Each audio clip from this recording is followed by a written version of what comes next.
Artificial intelligence, we hear it everywhere. It's all over the place. Everyone is offering some type of AI class or academy. There's new models that's taking place each and every single day. And the question many people ask is, where do I start, right? And so why in this AI, why shift to AI smart? There was an incredible book by the millionaire real estate agent years ago, and it talks about leads, listings, and what? Leverage, right? And for many years, leverage for us was getting an assistant, getting a team. Now it's about how do we leverage smarter? And we can leverage smarter by using artificial intelligence. Because I don't know about you, I don't care where I go, the grind is relentless. If I go on vacation, it seems like business always pick up. And sometimes you say, you know what, let's schedule another vacation so I can get some more leads, right? But the grind is relentless. There's always listings. There's always work to be done. There's always someone pulling at you. There's always a client that's asking a question. And the question I oftentimes ask myself is, how do I create automation? Even before artificial intelligence was a thing that I understood, how can I create videos that can answer those routine questions that I get all the time? And so I don't know about you, but Batman is by far the best superhero ever. You can fight me on that. I know Jason loves Superman, but there's a reason that Batman keeps in the utility belt kryptonite just in case Superman gets too big for his britches. But Batman is my favorite because he's handsome, he's intelligent, and hopefully one day I'll be just as rich as he is as well. But nonetheless, technology that meets relationship building is the enhancement that we're looking at. AI doesn't replace humans. It does not replace you and I as realtors. What AI should do is, and AI will do, is it will replace inefficiency. I don't know about you, but there are some things in our every single day walk, every single day real estate that we do as far as routine that's inefficient. It's a lot of things that we do that is mundane. I don't know about you, but I have ADHD and I have to do what is called the Pomodoro technique oftentimes, which is 25-minute clock.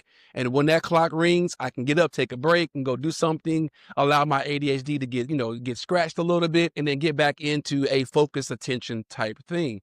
And so when I do my prospecting in my power zones, I have dedicated times to do certain things. How can you save hours every single day? How can you elevate the client experience? And how can your income grow intentionally? I think all of us want to grow our income, right? And so what I created was the 3 branches of artificial intelligence. This is our toolkit. There are 3 branches. One is called regression. This is prediction. This is all about help me do my job better. How many of you guys are on Facebook? Okay. How many of you guys are on TikTok? How many of you guys are on Instagram? How about MySpace? Yeah, right. We're probably all on MySpace still, just don't realize it. But the regression model is all about help me do my job better. Because if my ideal client avatar is not on TikTok, why am I on TikTok dancing? My ideal client avatar is on Instagram and Facebook, so I spend my time there. See, regression model is all about the Google Analytics, helping you do your job better. If video A did 5,000 views, video B did 4,000 views, video C did 8,000 views, and video D did 2 views, that tells me don't ever do video D again because it fell flat. Nobody liked it. Nobody watched it. Don't do it. That's the regression model. Then we get into classification. Classification is all about, I have a bunch of data in this box. Help me make sense of this data that I do have now. Help me make sense of these data points. Help me understand what I have available and classify, segment, sort through these leads in a way that is beneficial. And then what took the world by storm November 2022 is generative AI, the creation model. This is all about help me do more with the info I have now. We all have a level of intelligence, a level of information, and what generative AI can do is take what you do and make it on steroids by creating much, much more than what you have done already. And so I've also have these 8 applications, and I'm not going to go into detail because we don't have a lot of time for this, but as you can see in these 8 applications, there's generation. You can create listing descriptions. Most of us do. And I see it. I see the word nestled everywhere, and I'm so tired of nestled. I see the word welcome to XYZ address. It's ChatGPT, I can tell. We also can tell with your M dashes, there's ChatGPT, but nonetheless, I digress. Then there's extraction. How can you extract from key details? I have what is called an AI assistant where I put it in an inspection report and it can extract from me the key details from the inspection report. And if my client says, I want 1, 2, and 5 done, my AI assistant tells me the exact verbiage. It tells me exactly how much it will cost as an in lieu of repair. And I can now get a win-win outcome for my client. Then you have summarization, summarizing long documents. ChatGPT 5 now can do up to 900 pages of documents that you can upload into it and say, you know what, 2025 Cliff Notes. I don't want to read this 900-page book. Can you summarize this for me? It can do that for you as well. And then how about rewriting? You ever had that client that worked that last nerve? You know, that one that tap dance on that nerve, and you just wrote back to them very sarcastically into ChatGPT and said, rewrite to be very tactful, but also convey my point. That's rewriting, the application of ChatGPT. Q&A. This is your AI assistant that never sleeps, having an assistant that you can always ask questions to and make it plain for you. Taking concepts like, hey, can you help me understand what an ECMO and the LVAD, the RVAD is in the 5th grade language? It can do that for you as well. How about classification and then lead prediction? There are models out there that can actually predict your leads. You know, I don't know about you, but your debit card that you spend, you have these digital footprints all across the internet, and it can tell when your clients go to open houses and all that. I have an actual system where I can tell when my buyer goes into an open house. They saying they're going to look next year, but they're actually searching every single weekend. Oh, I want to be notified of that so I can then upgrade my time frame to follow up with them. And then automation and workflow. And the next slide here talks about the opportunity that we have to save 11 to 17 hours using ChatGPT, Google Gemini, Microsoft Copilot, Manus, whatever your large language model of choice is. It can save you time each and every day. That way you can then spend this time with client-facing activities. So the question sometimes is, hey, Robert, I put in that chat thing, some stuff, and it didn't really give me anything of value. But the quality of your answer depends heavily on the quality of the prompt that you give it. So we have what is called the C.R.E.A.T.E framework. C stands for character. You're telling the AI model exactly who you should be. Acting as a data scientist, acting as a marketing expert like Steve Jobs. Whatever you want to give it the assignment, you can give it to it. There's many roles and you can assign it. Request, stating exactly what you want done. Example, giving it nuances and models and other things to follow. How about adjustment? I want to adjust the tone, the structure, the type of output, whether it's a PDF or a React dashboard or a landing page I want to create. And E, extras, giving it constraints, making sure there's a call to action or word limits. And so let's see it in action.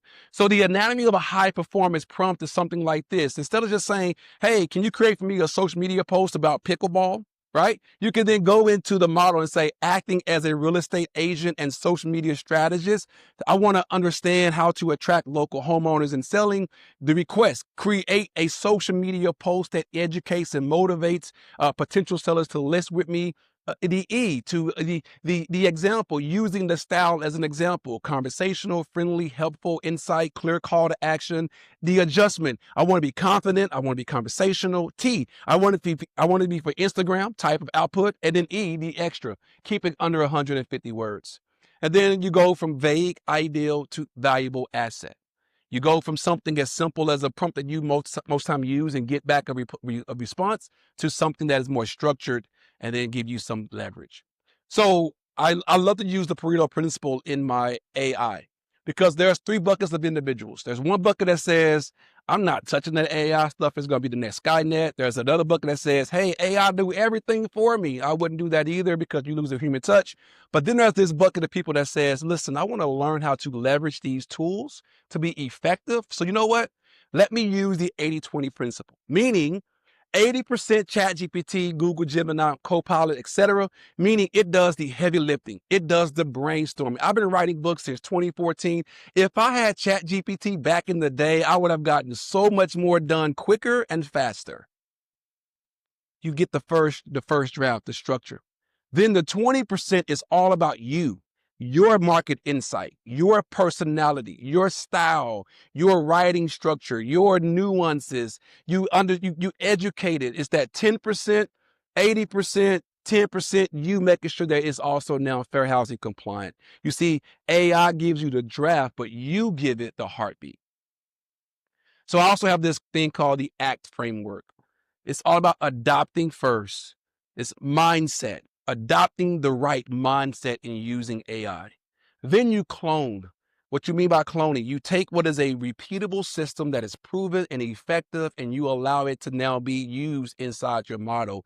And you scale when you get to transformation, when those systems become automation and 24/7 opportunity.